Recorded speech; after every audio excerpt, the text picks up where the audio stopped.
মানুষ বিপদে পড়লে মানুষ মানুষের হেল্প করে। আসলে দেখেন আমাদের অবস্থা দেখেন, আমি এখন ধানমন্ডি 27 নম্বর আছি, সোবানবাগ থেকে 27 নম্বর ভিডিওটা করতেছি। একটু দেখেন এখানে কয়েকটা বাস হচ্ছে আপনার পানিতে আটকে গেছে। 27 নম্বরের যে পানি উঠেছে এই পানির মধ্যে কয়েকটা বাস আটকে গেছে।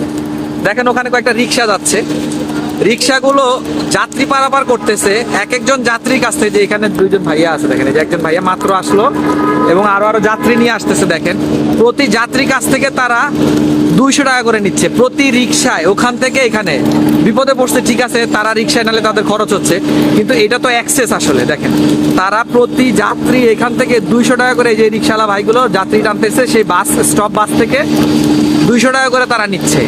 আসলে বিবেকের কাছে আসলে বড় একটা প্রশ্ন রাখলাম যে আসলে এটা কোন ধরনের বিবেক। দেখেন বাসগুলো আটকাইছে, মানুষ বিপদ, ওখানে অনেক পরিমাণ পানি।